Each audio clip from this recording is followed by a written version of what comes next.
Hello, I'm Faith Kelly, and currently I'm trying to choose between Rice and MIT for college next year. Right now it's 11 p.m. on a Sunday night, and I'm getting ready to study for a theater test after answering some questions. When I was younger, I used to always imagine myself as a scientist. I've always really enjoyed science in school. For a while now, I've been interested in neural engineering research, and I feel like a career in science is likely in my future. Hi, my name's Sage, and I'm a class of 2022 senior checking in with y'all. I'm planning to go to Creighton University in Omaha, Nebraska. The goal is to study pre-law, and I might be running some D1 track. I haven't told that to anyone, so surprise. The most challenging task as a senior is juggling sports, clubs, and other extracurriculars, but I'm here to tell you how to handle that. Personally, I am a 3-sport varsity athlete and was captain of all of them. I'm state champion in one sport, state ranked, and on the all district soccer team, so some credit. But I'm also part of NHS, NEHS, Mu Alpha Theta, Talented Music, Talented Theater, SGA, president of No Place for Hate, secretary of the Ottoman Zoo Youth Council. So I did a lot outside of that.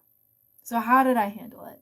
For one, I would say do not join things just to join them. Join them if you can find passion in it, because it makes it so much easier to handle it because you look forward to what you're doing. Take breaks. Dedication is important, but taking care of yourself is important. So if you've gone to practice nonstop for a whole month, you've been volunteering, and now you really want to focus some time on SGA, then take a day off. Take a few days off. Take a break and focus on something. I think the importance of juggling is juggling. There's a moment where the ball is in your hand and the ball leaves your hand. And it's fine because the ball will eventually come back as long as you stay committed to it and you keep doing it. So I'd say time management is important, passion is important, and being understanding of yourself is very important. Okay, what's up? I'm Allie. I'm going to Tulane University next year. It's kind of nervous. Yesterday I did some volunteering. That was always pretty nice. I think one thing people don't know about volunteering is that sometimes they give you food and stuff. So I don't know. I basically had my lunch and dinner for the day. But today I'm focusing on homework and just cracking down on some of these little small projects I've had and telling you guys some things that you should know that I wish I knew before I became a senior. How did I juggle between sports clubs and other extracurriculars? that's I think that's the $1,000,000 question, is just figuring out your priorities.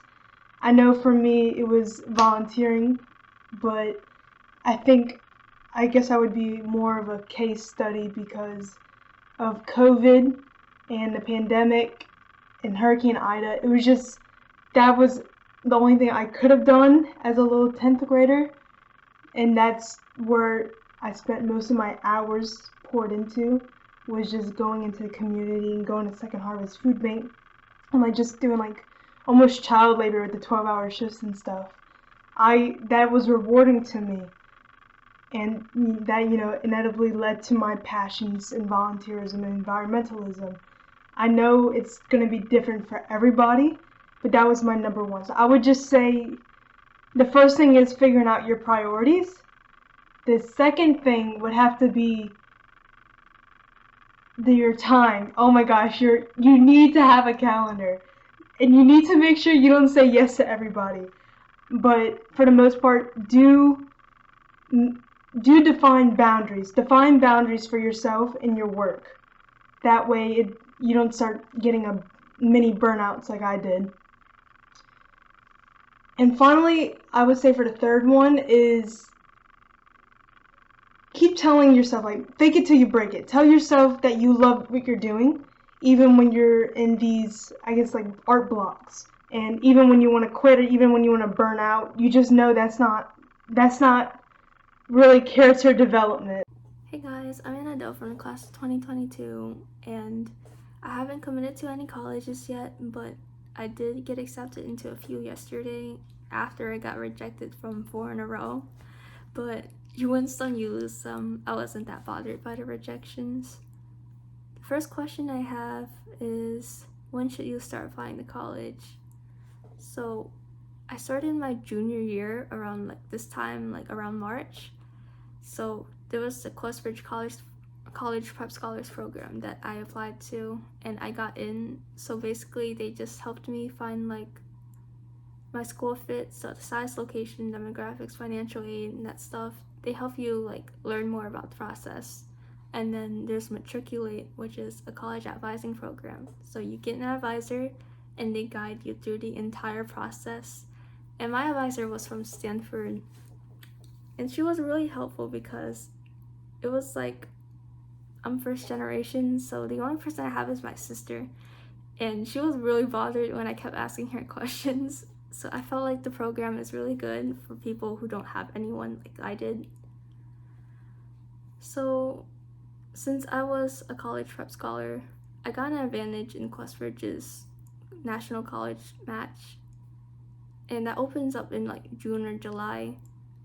And since I was a college prep scholar, I was able to use the essays I had from CPS, so I just took advantage of that and edited them.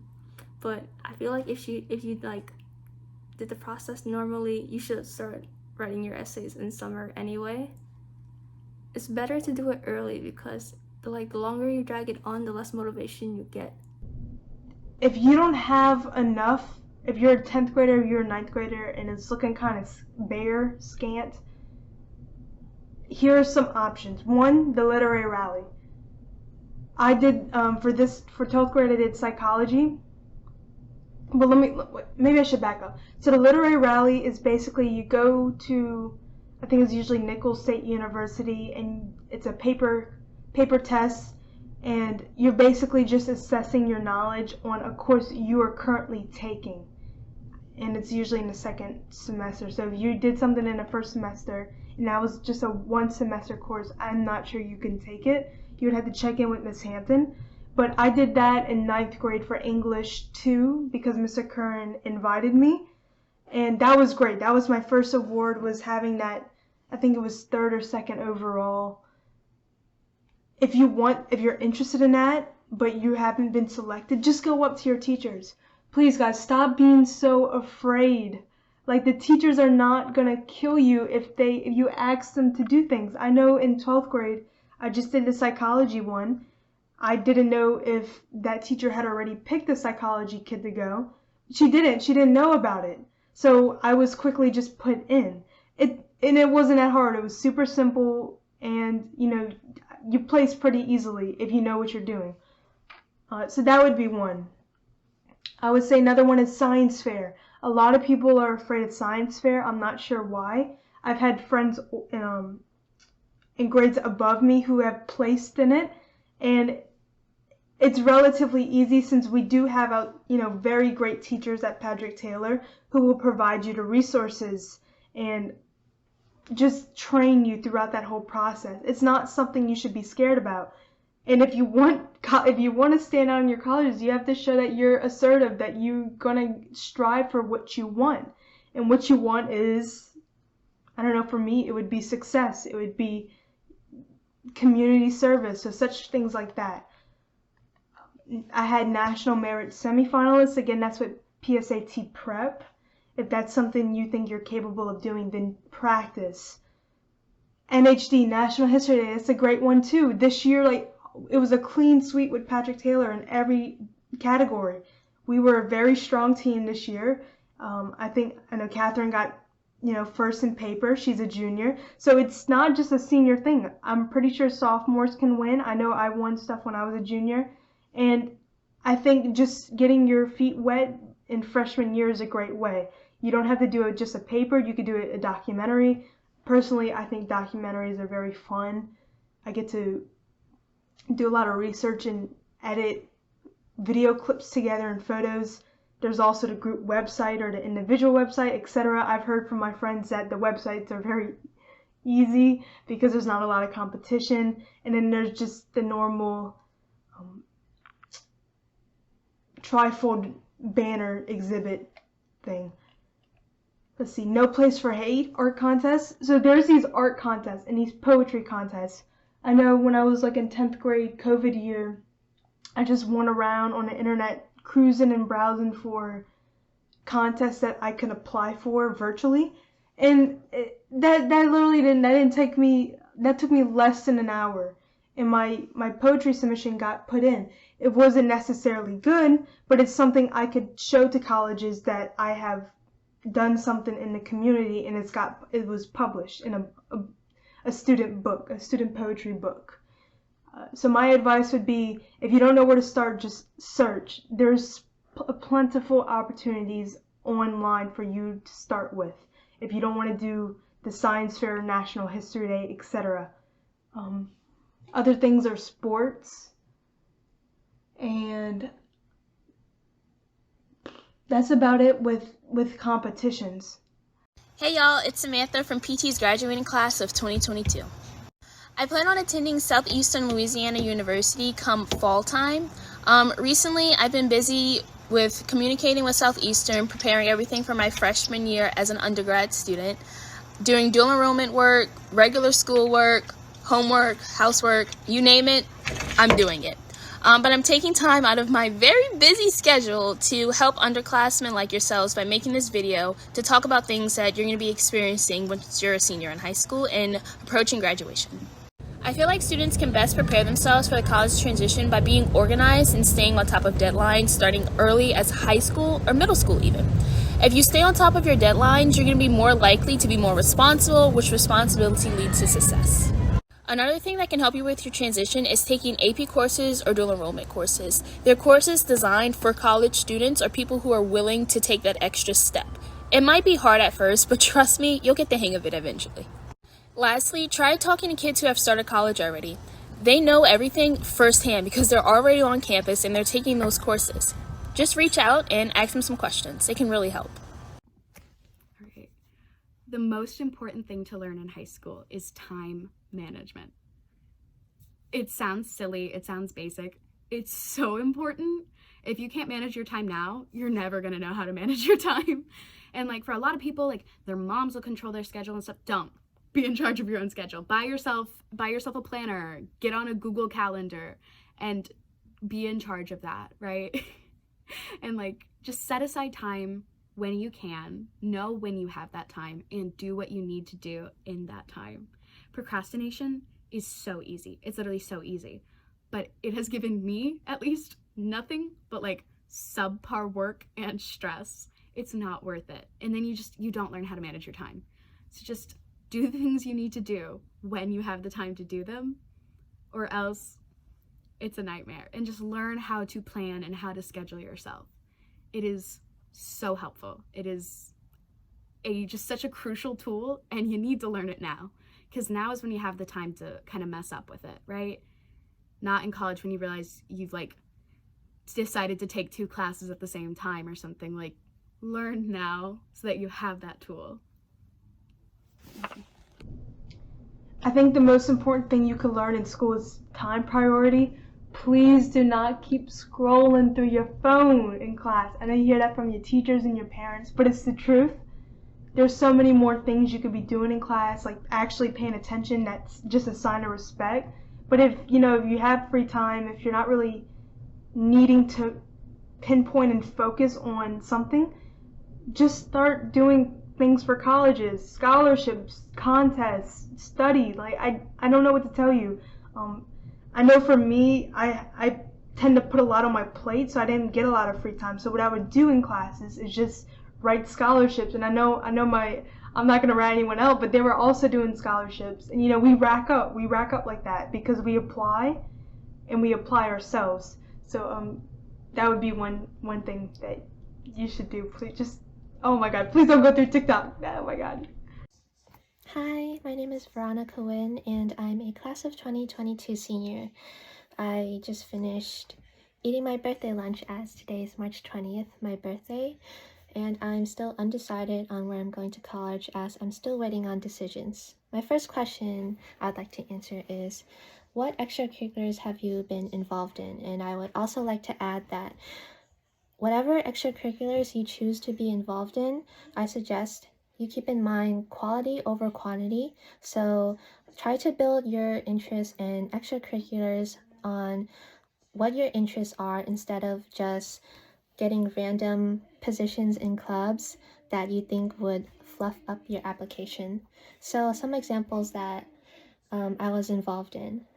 I was a BCBA intern, board certified behavior analyst intern, and I was MAO president, NEHS president. I was part of SGA Key Club and academic games. Outside of school, I was also part of SOIC, which is a Louisiana volunteer club, just like Key Club, except it's throughout Louisiana, and so you can meet other students around the state too. And I also did church activities, but I do not place an importance on them as I did not really elaborate them on my applications. And so I was part of altar serving, I danced, and I was a kindergarten teacher this year. So juniors and seniors should definitely use their time to look for scholarships or to apply to different internships or programs so they can make better use of their time. In the meantime, this is, for seniors, it is their last year. So make sure that you're taking things easy. I know that college apps might be hard, but they are important. So just make sure that you're doing them. Make sure that you have everything like in check. Make sure that everything is organized, because if everything is just all over the place, you're gonna forget deadlines, you're gonna forget what materials you need, and you just have to make sure that you're keeping up with things. Hey, what's up, PT, underclassmen? My name's still Dan. I'm part of the class of 2022, and today I want to keep it really brief, but I'll be going over things I wish I knew when I was in y'all's position in your grades, as well as some tips about extracurriculars. So what I wish I knew, let's say freshman and sophomore year, was, well, to join clubs. Join as many clubs as you can, diversify and sort of branch out. See what you're interested in, see what you're most passionate about. Because, starting a little bit late, I think junior year is definitely really late, but not saying it's impossible. But colleges like to see, that sort of commitment, that sort of passion towards something. And so definitely finding out in your earlier years, especially freshman year, it's really crucial that you diversify, see what you're into, and, grow your interest throughout high school. Because 4 years honestly goes by like that. I remember being a freshman and time just goes by really fast. For extracurriculars, I think I already harped on that a bit. Extracurriculars, like I said earlier, for the freshmen and sophomores, definitely seek out those passion opportunities, but as well as look for summer internships, summer programs. I know I've learned, a lot, especially I've done a Columbia AI program, and it was amazing. And I was able to learn Python, artificial intelligence. And so put yourself out there. Even if you think you have such a small chance of getting into these programs, just do it, because it's better trying than not to try. And a quote that I always say to myself is, you miss 100% of the shots you don't take. So even if you only have a 0.01% chance of getting in, that's better than no chance at all. For juniors, things I wish I knew, start your college app thinking process early. I think by the time this comes out, QuestBridge, the college prep program, is probably over. But starting early, thinking about your topics, definitely take a look at last year's Common App essay topics, because they're usually the same. I don't think they ever change. Don't quote me on that, but I think they're usually pretty similar. So take a look at those. Look at which prompt is really interesting. I will say that there are some prompts that you probably stray from, because they're a little bit hard to talk about, especially in 600 words. But definitely take a look at them. Start developing some ideas now. They don't have to be solidified. They don't have to be a rough draft just yet. Just have some ideas. Have some ideas in mind. And, as you develop it throughout summer and throughout the rest of this year, you'll be able to start writing it much easier. What do you wish you knew as a freshman, sophomore, or junior? This isn't very positive, but I do have regrets that I would like to talk about. I wish that I knew about the competitiveness of top schools. And so a lot of people say, cure cancer to get into college. I thought that this was an overstatement, but it actually is not. It kind of is, but it does convey the competitiveness of admissions today, and that you really have to go above and beyond of what is given to you. Reach out yourself, use everything you can to show that you are a persevering and academically gritty student. And so I wish that I also did not hear to worry about college until senior year, because that is actually not true. You want to pursue your interests very early on in freshman year and get your stuff straight. If you're an ambitious student, this is very important to you, but if you are not, honestly, just enjoy high school, get good grades, and you can get into college. But this is for students that want to pursue the, say, top 50, top 10 schools like Harvard, Princeton, Yale, Rice, Vanderbilt. And so you want to research into all of that early on, especially in freshman year, so that you can be prepared to face the college admissions process in senior year. If I could go back and redo high school, I think what I would do is I would just participate more, because it's all so much more fun when you're participating. Like, go to the sports games and like make signs and cheer and like join student council and do all of those things. Like, there are so many things that I didn't do because I was like, someone else will do it, or like, I'm not qualified, or I've never done that before and I don't know what like goes into it. It is so much more fun when you do those things. Like, just participate. If you think a club or a sport sounds cool, try it. Like, not just for diversity in your college application, but just because it's fun, and it makes everything so much better, and you really get to connect with your class. Like, I love my class so much, and I wish I had done more with them throughout the years. Also, create like a spreadsheet or a list of like all of your extracurriculars and how many hours you spend on them, because I had no idea how many colleges wanted that. And then all of a sudden they were asking me, how many hours do you think you've spent overall on this? Or how many hours a week do you think you spent? And I had no clue. And I was just making up numbers. And there came a point where I was like, I don't think there are this many hours in a week, but whatever. So keep like a spreadsheet. It is very helpful. Hi, I'm Ava. I'm a senior at Patrick Taylor, and I'm here to answer some of your questions. One of the questions is, what's something that you wish you knew as an underclassman? I say that there's a lot of educational and there's a lot of like involvement things that a lot of people I'm sure are going to tell you about. So I just wanted to talk about like personal things or social things. Don't worry about growing up too much. I think that's been a really big issue for me, for a lot of my peers, and I'm seeing a lot in younger people right now. You don't need to worry about dating life. You don't need to be worrying about social standings right now. Yes, it's something that I feel like is pushed into a lot of people's faces, but social media presence and who's got a crush on who, it's going to become really toxic at some point. If you focus on that and you let your life be consumed by that, don't force yourself to grow up when you're not ready to. Remember that everything comes at a certain time, and you don't have to believe that, and you don't have to feel that way, but it will. Things work out for you, and if it doesn't, you've got the whole rest of your life to worry about that.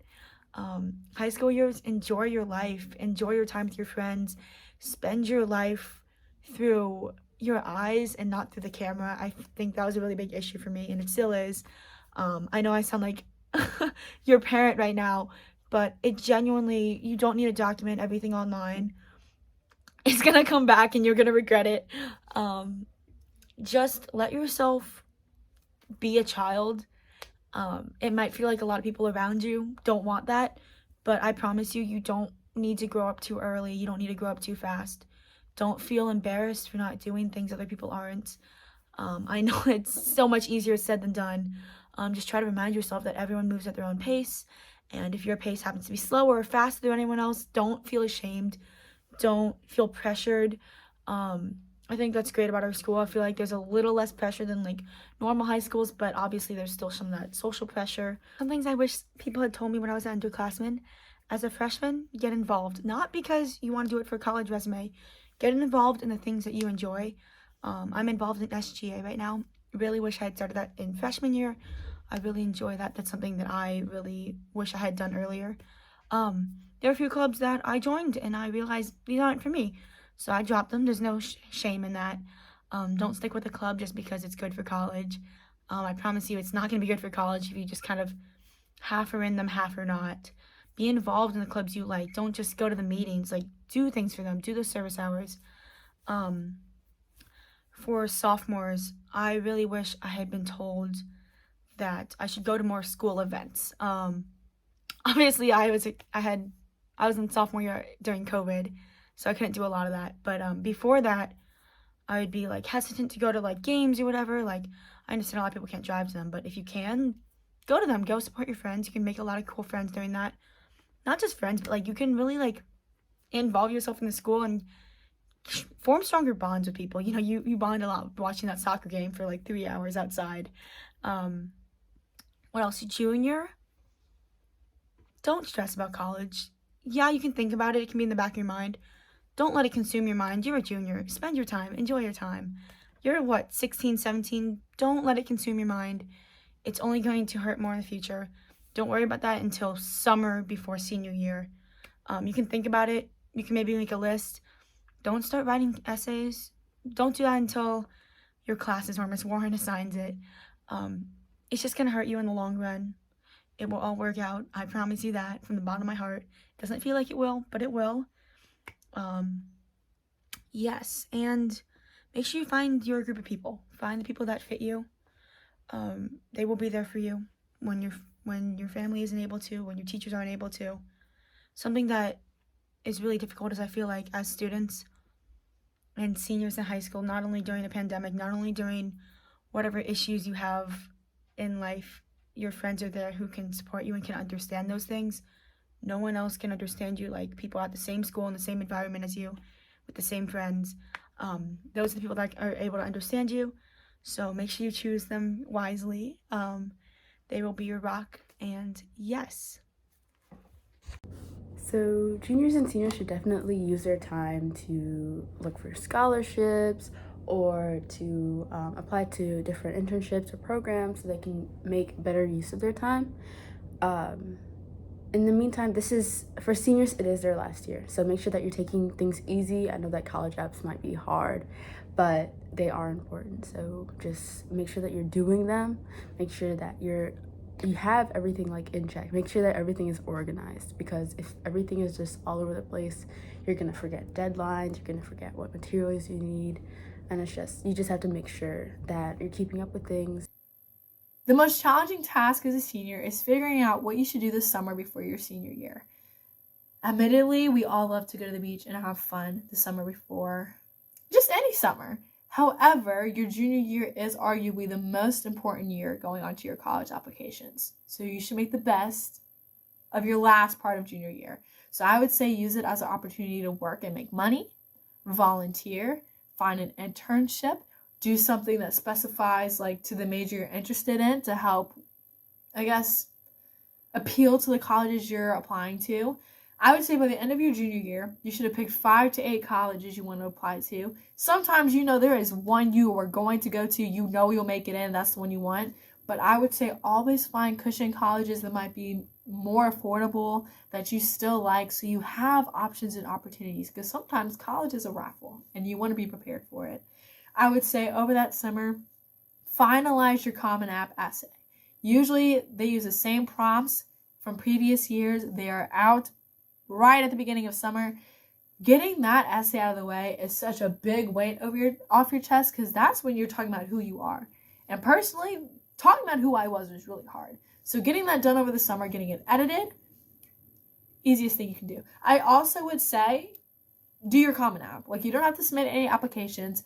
Even though the 2022 to 2023 application won't open till August 1st, your application can roll over. So while everyone's trying to fill out their information, yours can already be done. That's another thing out the way. And another thing is, when you've picked those 5 to 8 colleges, they usually release those essay prompts beginning of summer. Get those drafts out the way. You don't have to finalize them, but by the time you get to your senior year, you have all those new classes. You're in the last stretch of the race. You're not going to have all those essays to start writing. And when I tell you they get to be a lot, and you're not going to have to be cramming them in before those early action deadlines, early decision deadlines. Get them drafted, get a good idea of what you want over the summer. Take advantage of that time, because it will definitely help you during the school year. The most important thing academically is probably just putting in the effort, which sounds silly and sounds easy, and you're like, I know this, of course, but your grades aren't everything. Your grades don't define you, but there's definitely a difference looking back on a class where you tried your hardest and you just got that bad grade, and you did all the work and you just got it, right? And a class where you kind of didn't put as much effort in, and you know you could have gotten a better grade if you did. And let me just say, it's really annoying to look back at your like transcript and stuff and see the classes that you're like, I totally could have gotten that A if I had just put in like 5% more effort. It's just really annoying. So like, go study for that like boring class. I don't care if you hate it, you know. It's so annoying to look back and go, I know I could have done better, and it's my own fault that I didn't, right? Like, your college isn't going to deny you based on like your freshman math class, but knowing you could have done like better if you had put in just a little more effort is crazy. So go study for the class, even if you don't want to. Turn in the assignments, even if you're like, okay, whatever, it's only worth like 20 points or however many is a lot of points, or not a lot of points. Just do it, because it sucks, but it sucks for like all of 5 minutes and then you're good. Just the temporary, this is boring and it sucks, is way less awful than that, I could have done so much better if I had just tried a little harder. So just put in the effort. You will see the results, and it's so worth it. What I did to study for the PSAT was take the PSAT preps course at our school. I think the parts of that class that really helped prepare me for the PSAT were taking lots of practice tests and reviewing test-taking techniques. The process of elimination in particular can really help save the day sometimes. The next question is, how much do standardized test scores help when applying for college? So before I answer this question, I just want to let you guys know that standardized test scores don't determine how smart you are, they determine how well you take tests.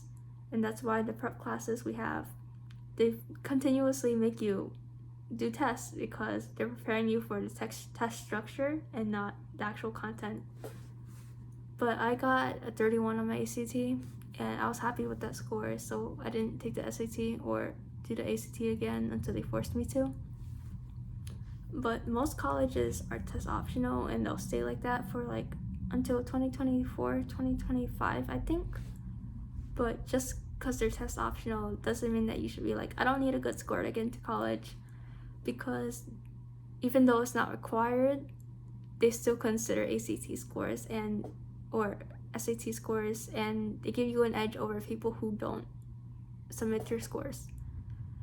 And some schools give out merit scholarships, and those are based off of GPA and test scores anyway. So while that's not like correlated to your acceptance, it's correlated to how much money you get. So having a good ACT score helps. Step one, how to stand out, is make connections with teachers and network. Network. I beg people in SGA to go out to these volunteer events, try out these programs, go to clubs and such, because you really find connections that you would have never had if you didn't join extracurriculars or if you didn't volunteer. I think what can really make a student stand out when applying to colleges is showing a really strong interest in something. Maybe it's an extracurricular or a future career path. If you share your passions with a college, you come across as an interested and driven individual. And if you have multiple career paths that really interest you, you can talk about multiple. There's no need to limit your interests when asked what you'd like to do in the future. Hello, I'm Ava Johnson, and I'm a part of the class of 2022 at Patrick Taylor. One of the questions that I'm answering is, what are my thoughts on GPA and how much should we stress maintaining it? I personally have a very good GPA. However, I have maintained that GPA all throughout high school, starting in 8th grade, I suppose. And I didn't really plan on keeping my GPA that high. I always held myself to a high standard, but I never expected to go this far holding that high of a GPA. And it never really impacted me until sophomore year, when they released rankings and GPAs and everything. And that's when it started kind of manifesting in my mind. And honestly, I kind of let it overrule a lot of choices that I should have made that would probably be better for me. I let it choose what classes I took. I let it choose how much I would study for tests. And I kind of let it control my mind and my thoughts about school. It's not super healthy to focus on GPA and let it decide everything for you. If I could tell my younger self anything, I would tell myself to take the classes that I loved and the classes that I enjoyed and I knew I would like, instead of the classes that I knew I could get an A in, or the classes that I knew would keep my GPA up because it's a 5.0. Or don't take the easy classes just because you can get an A. Take the ones that will help your career and will challenge your mind and won't just be filler classes for your GPA. All that being said, I understand that was a little bit of a negative point of view, but GPA is really important. Colleges like to look at it. That doesn't mean it defines you as a person. It absolutely does not define you as a student or as a person, or it doesn't define your success. GPA can be influenced by a lot of things, whether you have a job, whether you have a peaceful household, the time you have, your mental health, and sacrificing any of those things all for a number on a paper that won't matter after college is genuinely something that I wish more people knew. And not just knew, but were enforced in their mind. And I hope that you can think the same. Should students worry deeply about GPA? This is rather personal for me. I might not have a great perspective on this, as I do have a 4.0, but I am not valedictorian because I actually took ACT prep, which is a 4.0, and so it dropped my, I don't even know, unweighted to like a 4.8 something.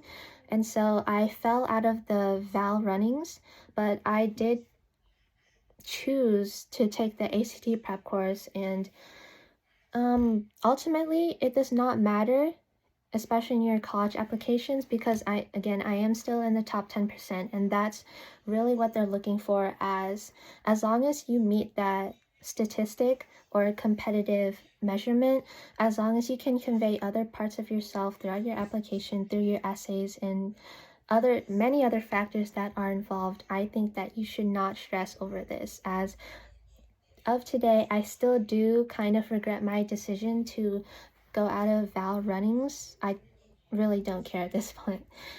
I have two people who were the most influential in my high school career, one of which being Mr. Accord. I had Mr. Accord for the majority of my math courses as a high school student at Patrick Taylor. He is very determined to his students, and every time I had trouble in his class, he was right there to help.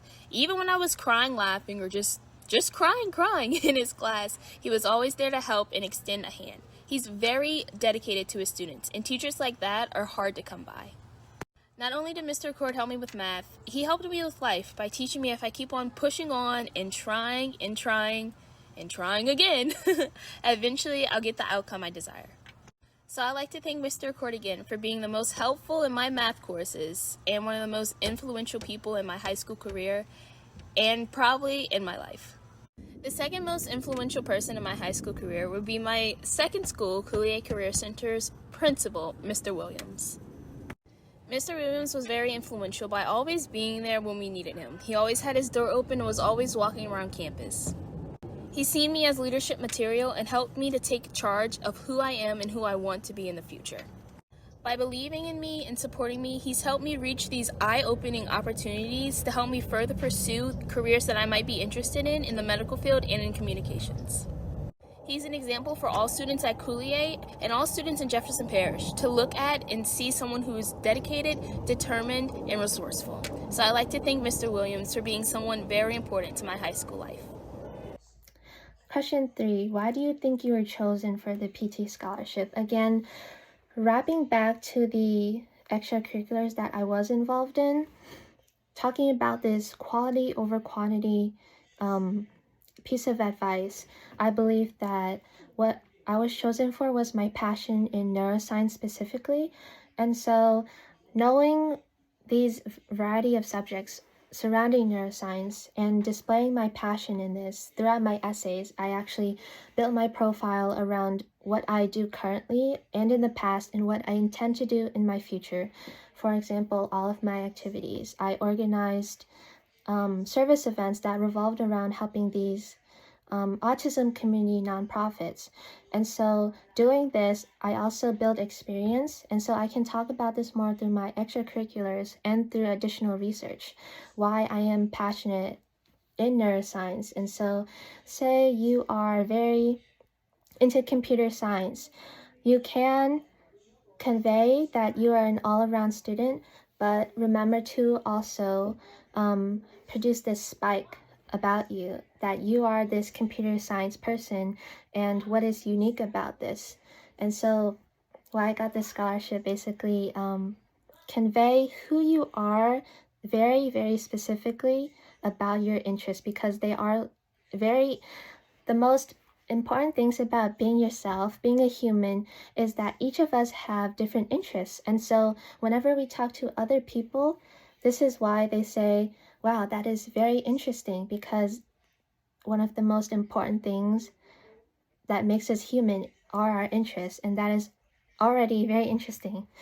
The number one thing people think about scholarships is that they're not going to get it, and that included me. I didn't think I was going to get a lot, and I basically applied to all of those October, November, December ones, and I didn't think much of it until it starts rolling in February, March, April, that they come start contacting you.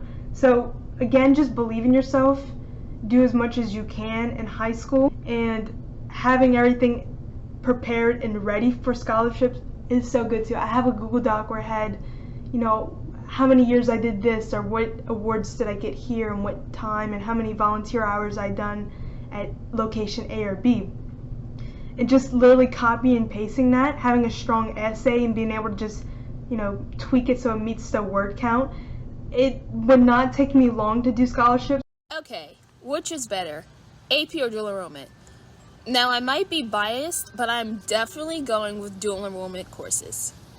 Dual enrollment courses offer a lot of diversity. So there's online dual enrollment, asynchronous dual enrollment, there's on-campus dual enrollment. Because of that diversity of the courses, it gives you a very flexible scheduling, and that's something that we're not able to have with AP courses because you're going to be on campus. To give you a definition of the different dual enrollments, you have online dual enrollment, which is like online schooling. You have on-campus dual enrollment, which is you either going to UNO, Delgado, or Holy Cross's campus, which gives you a different aspect because you're actually going to be walking around a college campus. And asynchronous, which would be online, but you don't have to log into any classes or anything like that. You just do the work, submit the work, and get graded. No ties. None of that is given when you're taking an AP course. So that's one of the reasons why I vote so strongly for dual enrollment. The options given to you when you're taking a dual enrollment course are not the same options when you're taking an AP course at all. I highly, highly suggest a dual enrollment course. And just to add a little something into it, you might not have to take classes every single day because dual enrollment courses go based off of a college schedule, and sometimes you don't have to take college classes Monday through Friday. You might have like Monday, Wednesdays, and Friday. Just a little something to think about. This is my answer for the question, AP or dual enrollment. I participated in both AP classes and dual enrollment classes. My first AP class was my sophomore year, AP seminar. Shout out to Ms. Bordelon, I love that woman. And I took a total of 6 APs. It's fuzzy because I took less APs than I originally planned to, which is a whole other story by itself. But I also did start taking dual enrollment my junior year. I took dual enrollment math as a 5th class outside of my schedule, so I took it asynchronously at UNO.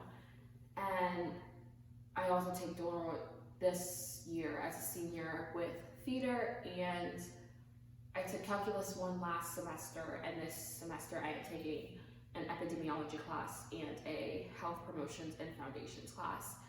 And just experiencing both, I can wholeheartedly say to take dual enrollment, especially because when you're a senior and you're looking at colleges, in the long run, dual enrollment is the way to go. I mean, AP, you hear everyone say, AP, AP, like they're like little minions chanting for AP, but really, my thoughts is that AP credit is not worth it at all. I mean, it is such a money drainer. College board is a scam. All they want is your money. They don't want to teach you anything. But I think dual enrollment, you get the best of both worlds, really. You get to have a taste of college life, how college professors treat you, because it's not like they're treating you like a high school student. They're treating you like a college kid and holding you to the same expectations as the rest of the college kids in your class. And you're also getting opportunities to earn college credit at a cheaper price.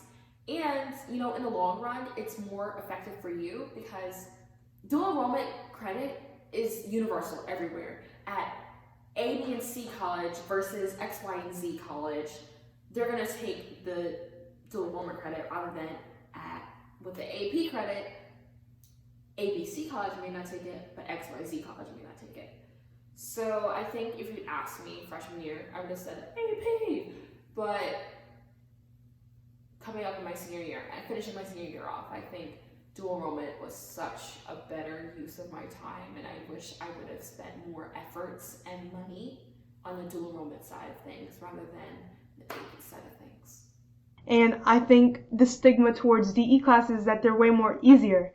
But that's, you know, that's a double-edged sword, is that you're not getting the material and the concepts.